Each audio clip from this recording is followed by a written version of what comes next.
आज की कहानी है भूतिया स्टेशन। विशेष हमेशा की तरह इस बार भी ऑफिस की तरफ से एक टूर पर था। वैसे तो उसके लिए टूर पर जाना कोई नई बात नहीं थी, फिर भी इस बार उसे एक अजीब सी खुशी हो रही थी। शायद इसीलिए क्योंकि इस बार टूर पर और कहीं नहीं, उसे अपने शहर जाना था। हमेशा की तरह उसने रिजर्वेशन सेकंड क्लास एसी में किया हुआ था। स्टेशन वो टाइम पर पहुंचा और ट्रेन में अपने बाट पर सामान रखकर अपना लैपटॉप खोलकर कुछ मेल्स और लेटर्स का जवाब देने में बिजी हो गया। उसे पता ही नहीं चला कब ट्रेन ने रफ्तार पकड़ ली और उसका सफ़र शुरू हो गया।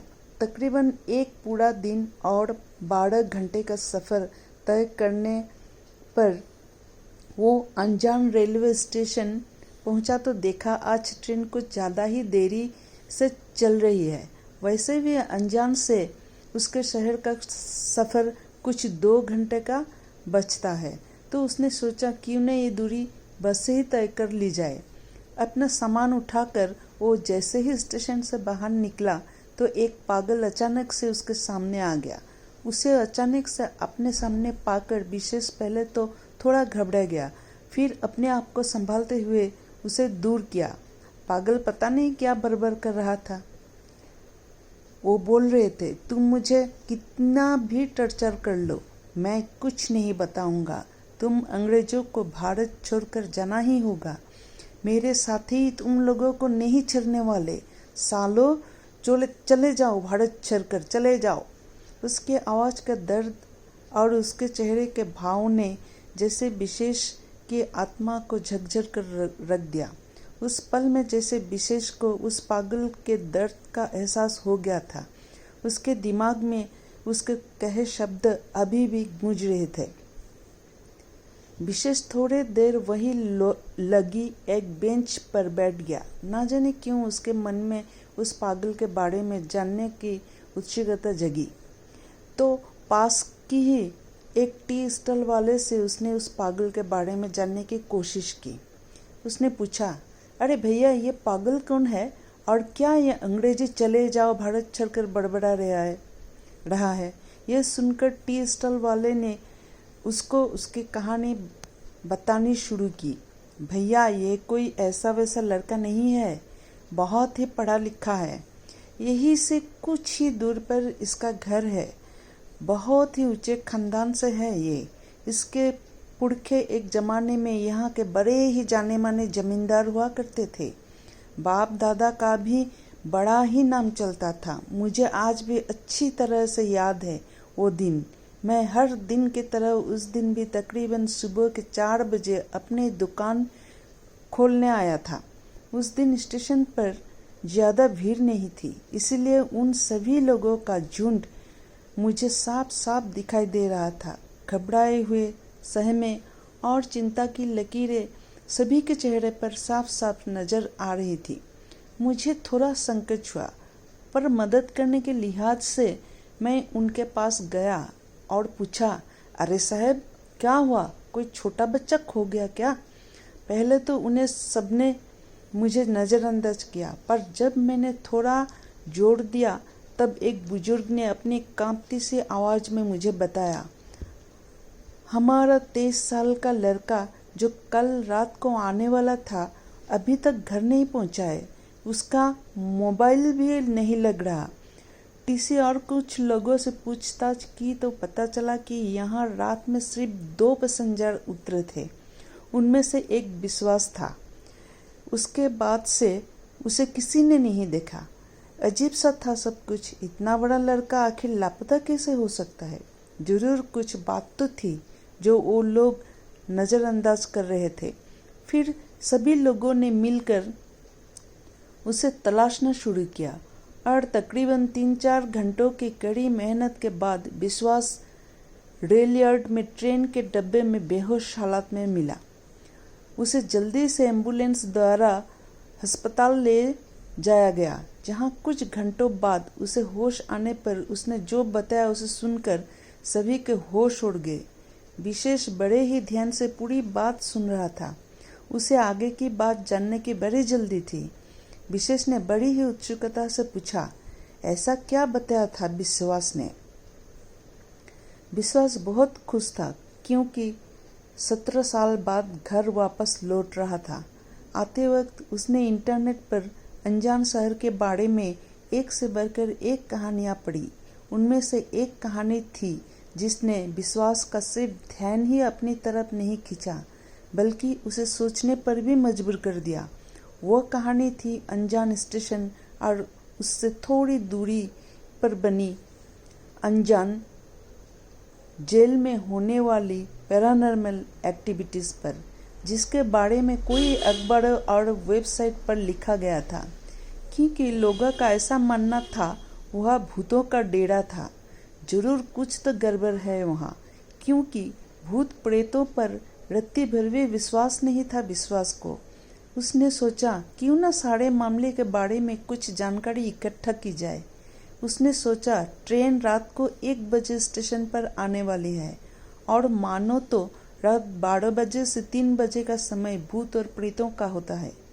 इसलिए उसने सोचा यही सही मौका है सच जानने का। यह सब कहानियाँ कितनी सच्ची है और कितनी झूठी है। ट्रेन जैसे ही स्टेशन पर पहुंची, सबके पहले विश्वास ने रिटायरिंग रूम में अपना लगेज रखा और निकल पड़ा स्टेशन के उस हिस्से की तरफ जहां कहानियों के मुताबिक भूत और प्रेत होता है।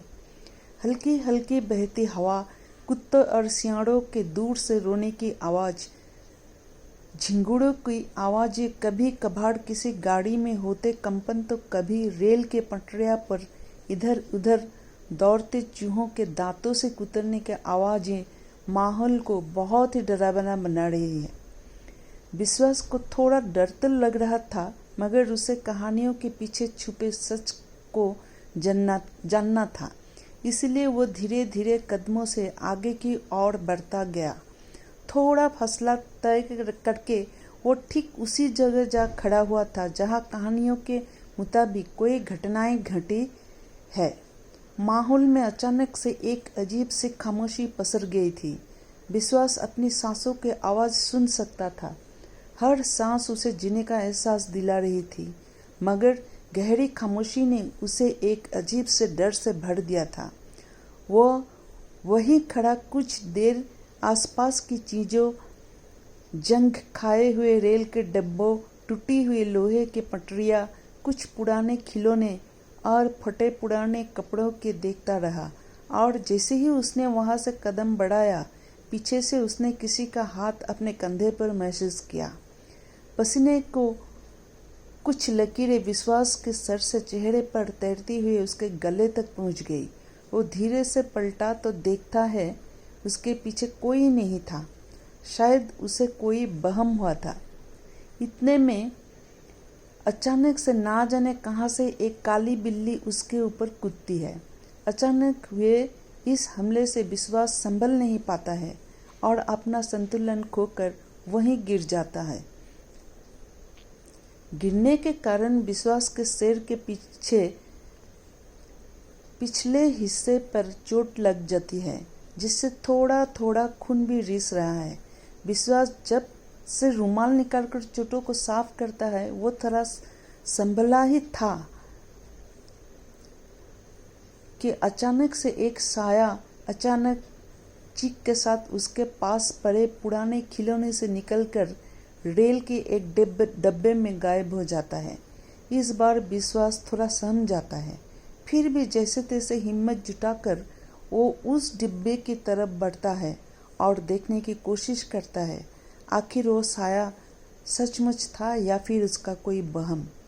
विश्वास जैसे ही उस डब्बे के अंदर एक कोने से झपकने के लिए अपना सर अंदर डालता है, वैसे ही कोई उसे उस डब्बे में अंदर खींचकर पूरी ताकत से जमीन पर पटक देता है। बहुत तेज चोट लगी थी विश्वास को। इस तरह पटकने से उठकर भागना तो दूर, विश्वास से हिला भी नहीं जा रहा था और जान पर भी बन आई थी।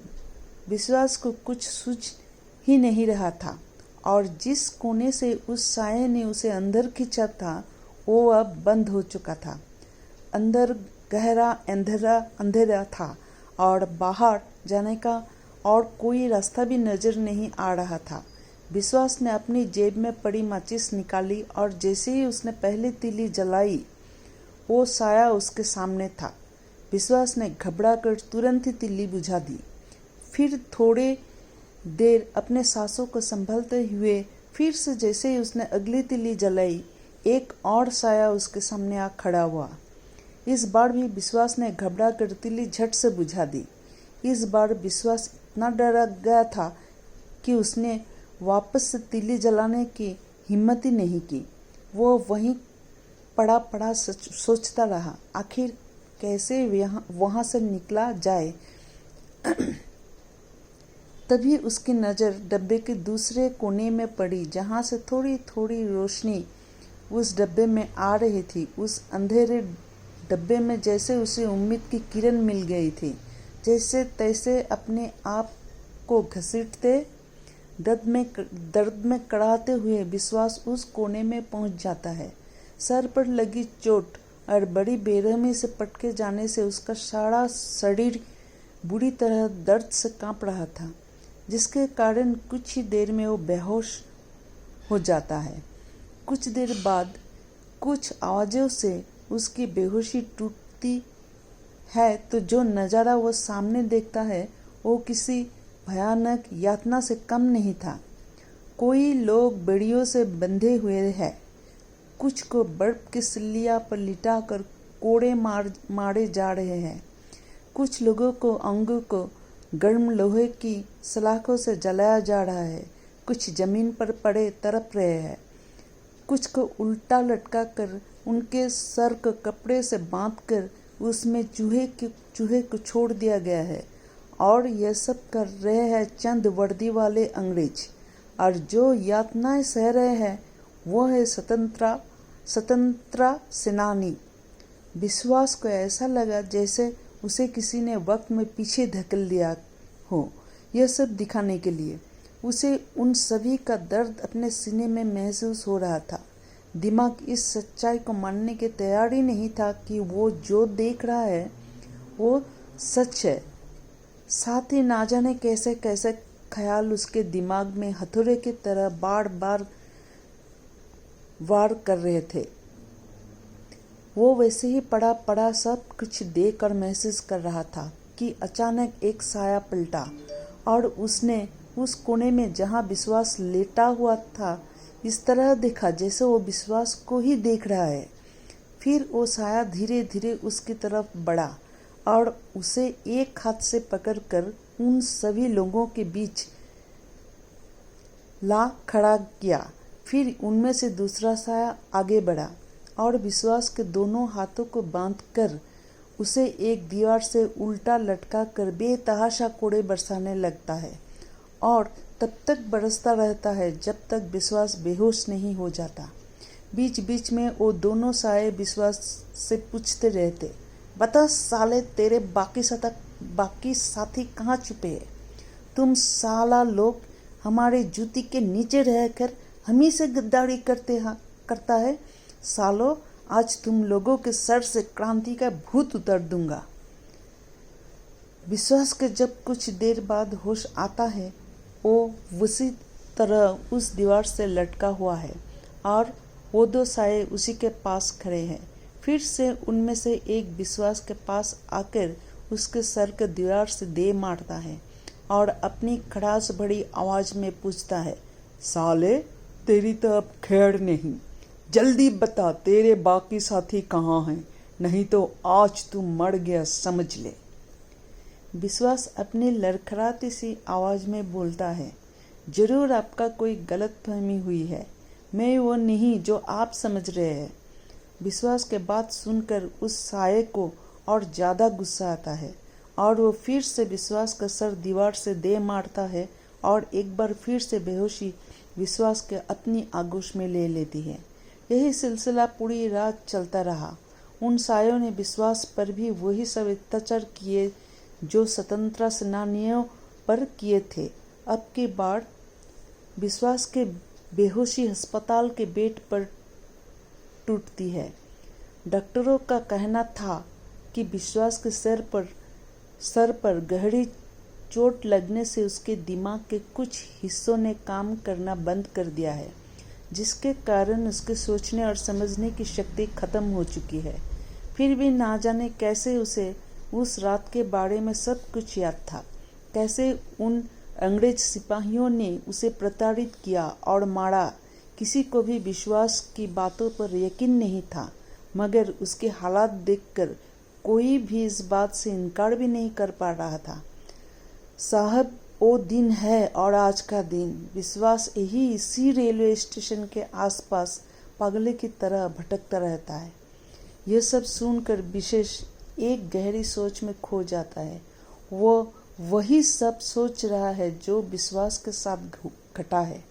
वो अपनी सोच में इतना खो गया है कि वो भूल ही गया है कि उसे अपने शहर के लिए बस पकड़ना था। तो टी स्टॉल वाले ने पूछा, साहब क्या हुआ, कहाँ खो गए? ये लीजिए, थोड़ा पानी पी लीजिए। टी स्टॉल वाले ने खड़ास भरी आवाज विशेष को वापस वर्तमान में लाकर खड़ा कर देती है। विशेष पानी पीकर वही बैठा रहता है। ना जाने कैसे वही बैठे बैठे उसकी आंख लग जाती है, और वो जब उसकी आंख खुलती है वो अपने आप को रेलयार्ड के उसी कोने में खड़ा पाता है जिसका जिक्र उस पान वाले ने किया था। Written by Sunil Goyal.